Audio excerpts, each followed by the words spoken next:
I would like to welcome you to today's webinar, Mailroom Outsourcing, Why Do It? My name is Arlene Itori, and I'm a webinar coordinator for the Outsourcing Institute, and it is our pleasure to be the co-host of today's event with Trends and DataMark. I'll be working in the background to help answer any technical or general questions that you may have. We encourage you at any time during the presentation to submit your questions to today's speakers. To do this, click on the questions box, type your question in the space provided, and click on the Submit button. Today's webinar is being recorded. You will be receiving a follow-up email in approximately 2 days, which will include a link with today's recorded webinar and presentation slides. The webinar recording and the presentation slides will also be available at outsourcing.com. So without further ado, I will now turn it over to our moderator, Frank Casale, founder and CEO of the Outsourcing Institute, for the formal introduction of today's speakers. Thank you. Great. Thank you, Arlene. Thank you for producing today's session. And to those of you who've decided to join us, welcome. We have an interesting discussion and an interesting panel today. I must admit, several months back, when I had the opportunity to be in our studio in New York and shoot a few video clips with Barb Pellow and Bill Randag, I didn't expect to learn as much as I did as to the many exciting things that are going on in the mailroom outsourcing arena, and to learn some of the exciting things that organizations are doing with regard to mailroom outsourcing. That was really, that day and those discussions were really the motivator and the thinking behind, hey, let's take this beyond the video session and let's extend the discussion. So I'm delighted to be here today to help moderate kind of an extension of that session that we had there back in the New York studio. And Arlene, I guess before we kick off, my sense is there's a quickie OI commercial slide there, so if we could jump to that, and I'll do more formal introductions if I may. For those of you who aren't familiar with us, we have a very large network, over 70,000 members. We're really an aggregator. We're not as much of a creator of content. We do a little bit of that, but today's session is an example of us reaching out to the best and the brightest in each field and leveraging their experience and their expertise for our members. Beyond things like webinars, we also offer several services, training services. We have an RFP builder software specifically designed for the outsourcing space. We do recruiting for the outsourcing space, both on the buy side and the sell side. We do a heck of a lot of videos, road shows, and if you're looking for targeted sponsorship opportunities, we'd like you to consider us there as well. And so for today's topic, I've really reached out to a leading thought leader, if you will, that being Barb Pellow, as the Group Director for Trends, and also a leading provider, that being DataMark. And I've asked Bill Randag, who's the President of DataMark, to join us. And we had a lot of fun in the video session, and I'm sure we'll have some fun and hopefully have a productive session here for you today. Quickly, with regard to our topics, we're going to start out with what is mailroom outsourcing and why is it so important? It seems basic, but to this day, if you get 3 people in a room, you'll probably get 3 different definitions there. We'll go on to what are the key considerations in selecting a mailroom outsourcing partner, so vendor selection, if you will. Segment 3 is what are the essential ingredients for implementation of success, kind of where the rubber meets the road. And Section 4, what level of bottom line results can enterprises expect from outsourcing mailroom operations? Quite often, that is the question that people will ask me, regardless of the topic. Hey, how much money can I save if we outsource, X or Y? So that's what we're hopefully going to be able to squeeze into a short amount of time. With that said, Barb Pellow, allow me to pass the baton to you, and maybe you can help us out more around definition. Mailroom outsourcing in today's market is a big deal. When you think about it, and I think sometimes people forget how important it is, but it's really that entry point of important business documents. And when you outsource that mailroom function, it centralizes the collection and the distribution of incoming mail. Basically, that outsourced mail room acts as a hub, and it collects all the information from documents from emails, from faxes, and then it effectively distributes it to concerned departments. What we're seeing today is there are two fundamental mechanisms or approaches for mailroom outsourcing. The first one is to redirect the mail to a centralized location where your business partner has the expertise in processing the mail. The big advantage of this is that you can scale the operation and improve cost savings for the user. It also has the option of directing mail processing to a site where the weather can, in fact, actually be better. The second option is I can do an on-site facilities management agreement and actually take over the mailroom operations in an on-site manner. In these instances, it's like all other facilities management operations. The outsourcing firm will rebadge the employees. They'll reevaluate and streamline the work processes based on their skill and expertise. What we're seeing is better productivity, improved quality, reduced costs, because you're turning that function over to somebody who's an expert at it. And so that's basically how we define the overall outsourcing function, Frank. No, thanks, Barb. Bill, question for you. Barb refers to centralized versus on-site. Could you expand upon that a little bit more from the DataMark perspective as to how you approach it? Sure, be glad to. Barb did a great job explaining the options that are available when you're outsourcing your mailroom. DataMark provides both the centralized and the on-site options that are outlined in that slide, as well as what we call a hybrid, which really involves a transition from the on-site to the off-site model. In the centralized or the off-site column, there's actually another option. We should move slides, by the way, Frank. There's actually another option here. For some of our clients, we actually process the mail in Mexico. In that scenario, the mail is actually routed to El Paso, and the work is driven across the border and actually processed in Mexico. So deciding which option is the best fit for your organization is not always obvious. This is where an experienced provider like DataMark can add significant value because of our deep expertise in each of these options. To help our clients make the best decision possible, we actually like to initiate these outsourcing engagements with a consultation. The consultations are very rigorous, they're very detailed. Depending on the scope of the operation, our business engineering department could spend several days up to several weeks on site conducting an analysis of the mailroom itself and in reality all of the downstream processing functions that happen just after the mailroom. The business engineering team applies Lean and Six Sigma methodologies to identify ways to eliminate waste and improve the quality of the process and identify any risks that might be associated with transitioning to any of the options that we have listed on this slide. The team actually works closely with the client to find the best solution for the client's mailroom. And if we look at the slide, let's carve out two of the really most important options here. So on the left, you see centralized benefits. And the top two are really kind of unique here. You're going to save money in any of these options, but really when you're offshoring it or making it move the mailroom off-site, you really receive the biggest cost reduction. And of course, what comes with that is when you move the mailroom out of your building, then you're going to reclaim that facility space.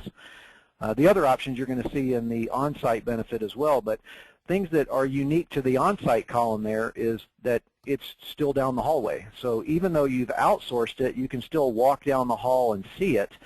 And in fact, like Barb mentioned, when you rebadge the employees, you often keep the best and the brightest so that you maintain all of that knowledge base.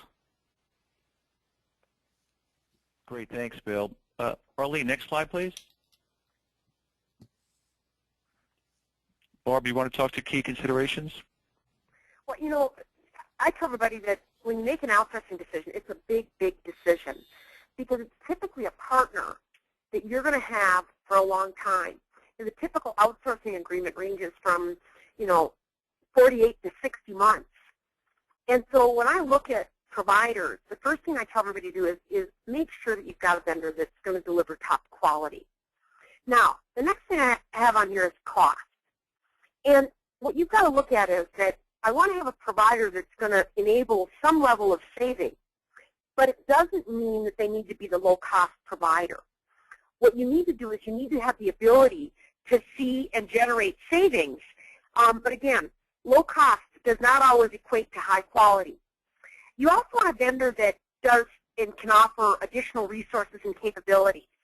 I might start working with that vendor in one specific area, but I'd like to make sure that they have access to people and process and technology if I want to extend my relationship.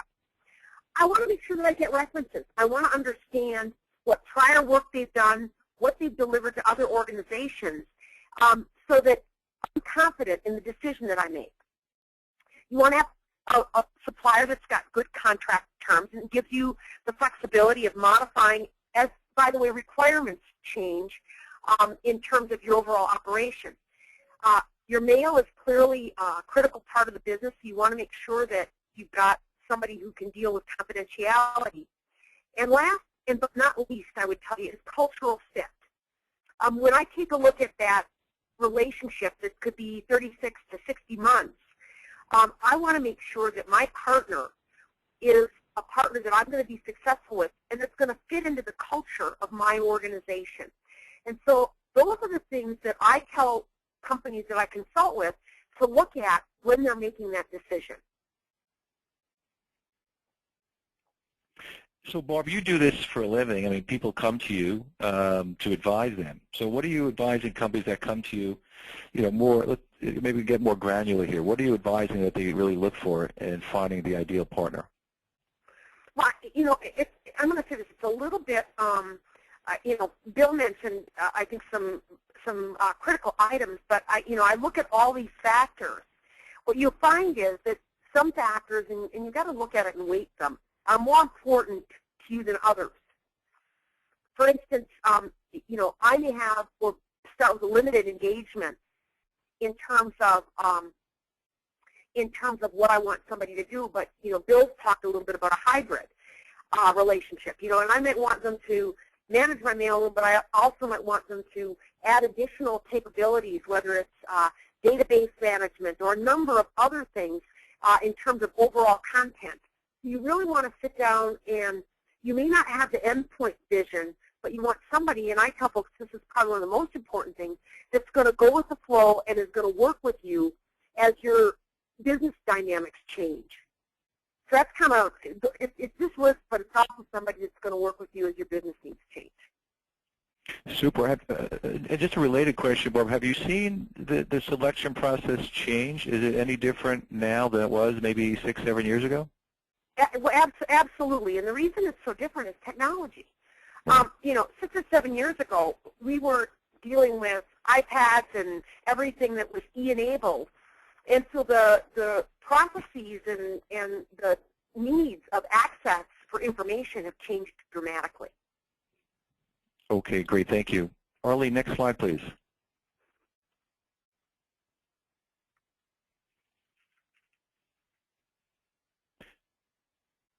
So, Barb, can you walk us through making this all work? This is a pretty complicated slide here. It's a bit intimidating.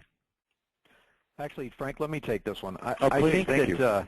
I think Barb, she did a great job here explaining the benefit of cost, but we have locations in some of the lower labor cost regions of the world, but I have to agree with Barb that you have to be really careful that you're not making a decision based on cost alone, because the rest of those factors are just so much more important.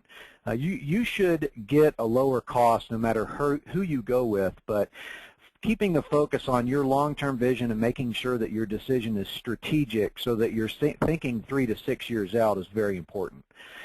What we do to make sure, the way that we highlight those things that Barb brought up, the way that we convey to our potential clients where we fit in that space is, we're a BPO, and because we're a process engineering company, so what that really means is that everything that we do is process driven and it's easily repeatable. So we demonstrate our expertise in these areas by highlighting various process methodologies and then encouraging the customers to go back and talk to our current clients to validate that what we say is what we do. There's methodologies for quality, there's methodologies for transition, there's methodologies for continuous improvement, and in our industry, having the methodologies that work is the key to the game. So if you take a look at this diagram that we have here, So far, we've covered the benefits of outsourcing the mailroom operation, and we've offered a little insight how to create successful partners with suppliers. But now I'd like to speak for a second on what an organization can expect when you apply best practices and the latest technologies to a mailroom. The first thing here, this is typically what's referred to as a digital mailroom. What we've laid out here is a typical workflow chart. The reason it's called digital mailroom is because the goal is to take all the information coming into an organization, hard copy mail, faxes, email, text messages, today's social media, business to business, and move it into a digital workflow as soon as possible. The idea is to get the right information to the right people as quickly as possible. So what we do is we just use the latest technologies to automate these processes as much as possible. We take care of the long-term storage of the document, scheduled destruction of the physical documents, as well as automatic destruction of the electronic document, the image itself. Now, here's where the key is. After the initial transition, the result is a transformed mailroom.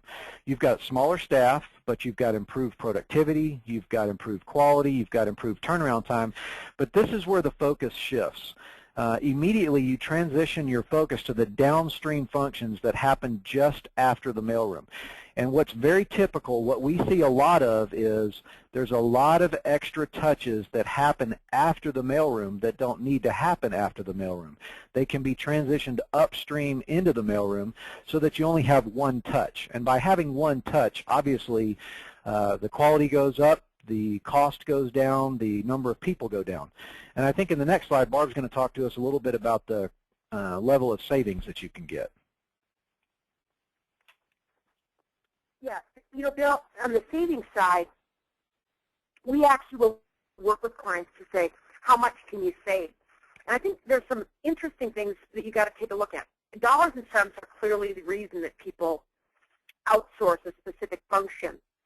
And so they will look at the overall savings or projected savings for outsourcing the mailroom.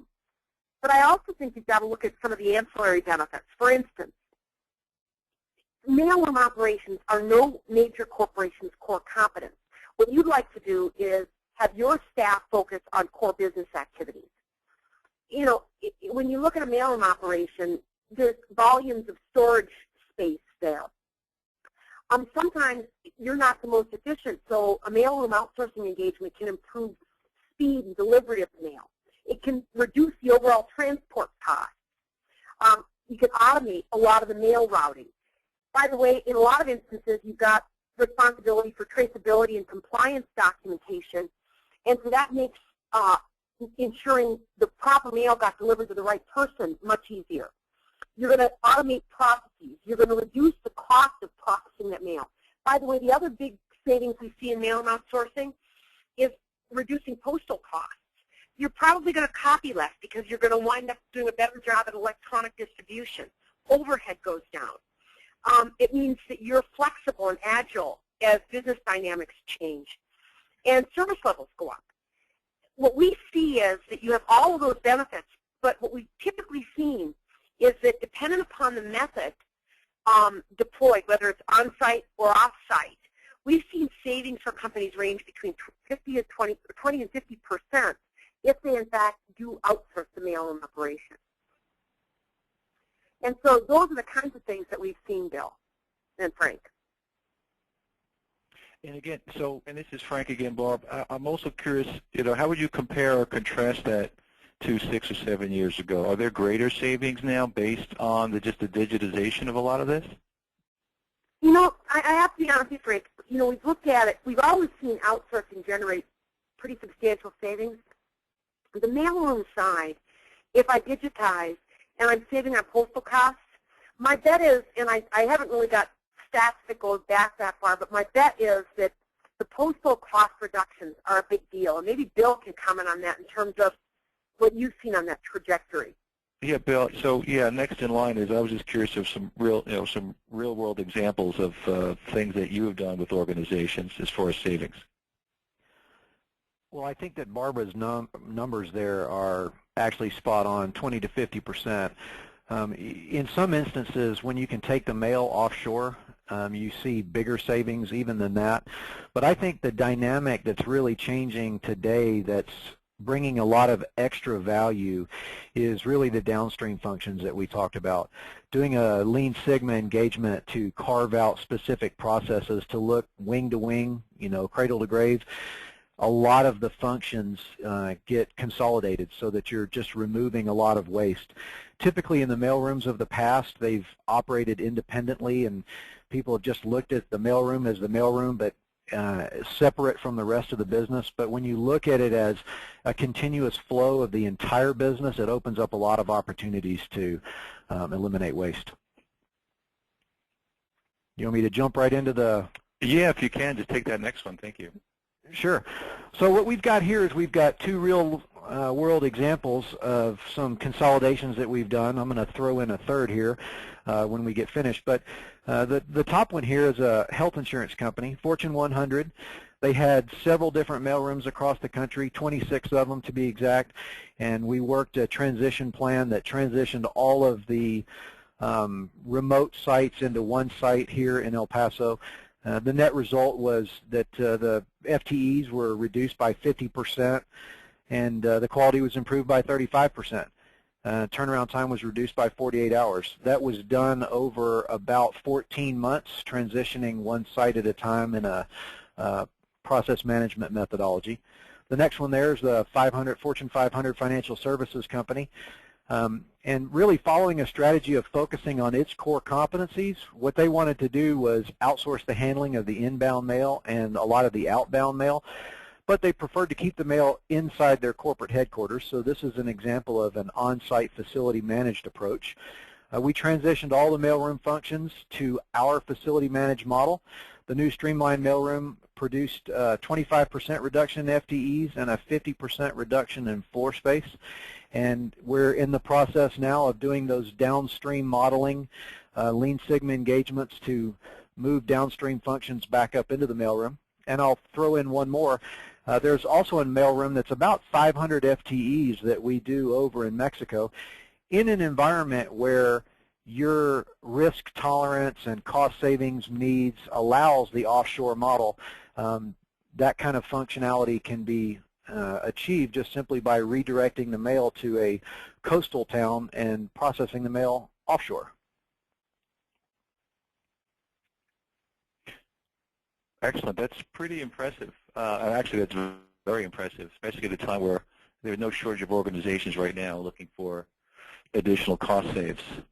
I have to tell you, Bill, I'm still amazed at how many organizations have yet to outsource the mailroom. Are you seeing that out there as well? Sure.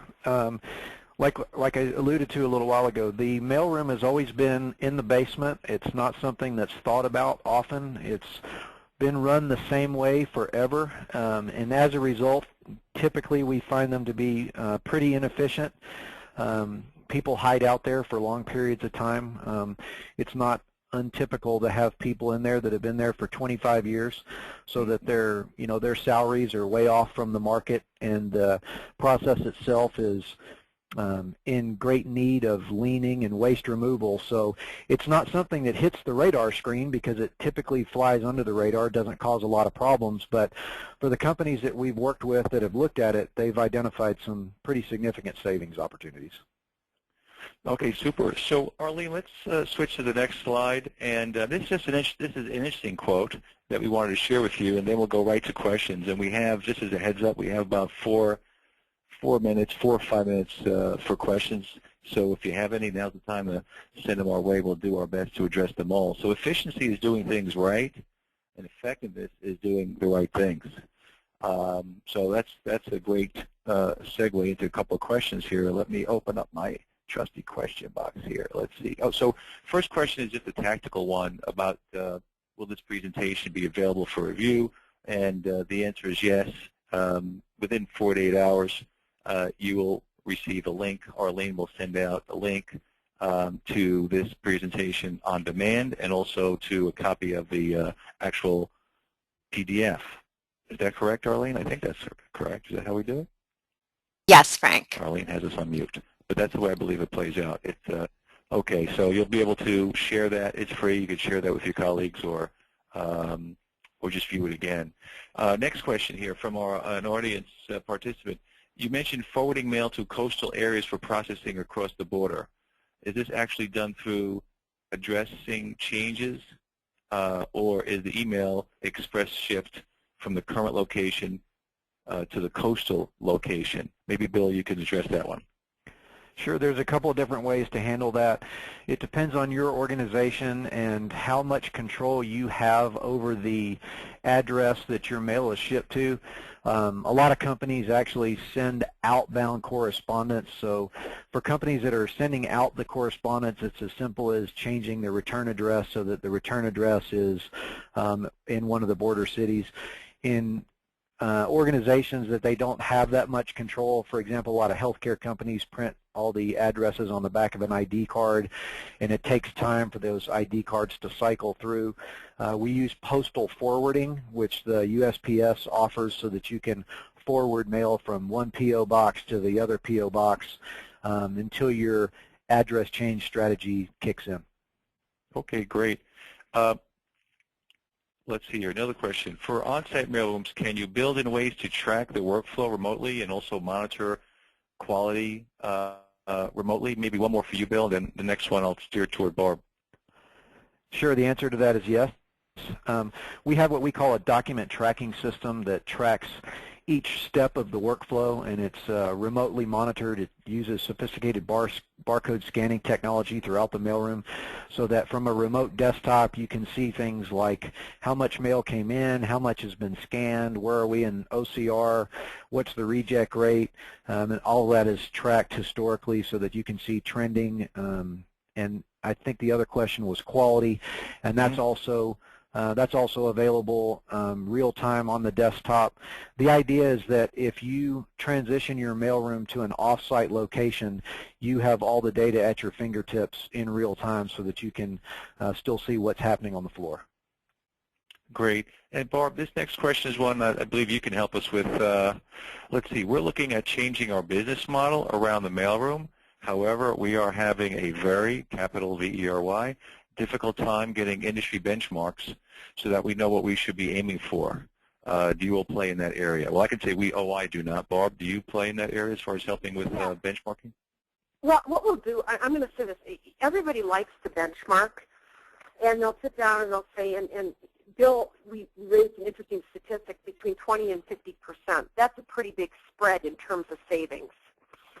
And the message inside of that is a real simple one, which is what you want to do is you really need to understand what your current business process is. And from there, you can actually figure out what your savings should be. It could be different at one company because they're relatively efficient, and the things that they're going to get rid of or do a better job at are things like distribution, adding more electronic distribution to the process, which will streamline operations. Then I might have a company who's got a mailroom that's a disaster. And so in my mind, because there's so many different approaches, on-site as well as off-site, you really do need to, and Bill mentioned he does this as a partner with his clients, but you really do need to have somebody come in and analyze what you're doing today, look at where the gaps are in terms of overall efficiency, and then figure out what your potential savings are, because it's not a one-size-fits-all. That's actually what we attempt to accomplish with that upfront consultation agreement. Okay, so that's where you might be able to help as well. Okay. I want to, at the risk of running a minute over, I want to squeeze in one more question here that came from the audience, which is with inter-office mail, are companies centralizing any imaging functions in order to convert these inter-office mailings into electronically transferable documents? It's a mouthful there. Bill, you want to address that one? Sure. The answer is yes. There's a lot of new technology out there today that's specifically for routing inter-office. There's multiple ways to feed that data through email, as well as having it scanned downstairs before it comes up to you so that you actually receive it via image in your email. So yes, there's a lot of technology out there that's specifically addressing that. Okay, super. So we're pretty much out of time, and wanted to thank you both, Bill Randag, DataMark, Barb Pellow, for Info Trends. Thank you for taking the time of not only being here, but also helping to craft this presentation and taking the time. We will be following up in months to come with additional discussions around mailroom and related BPO activity. Hope you all get to join us. And in the meantime, have a great day.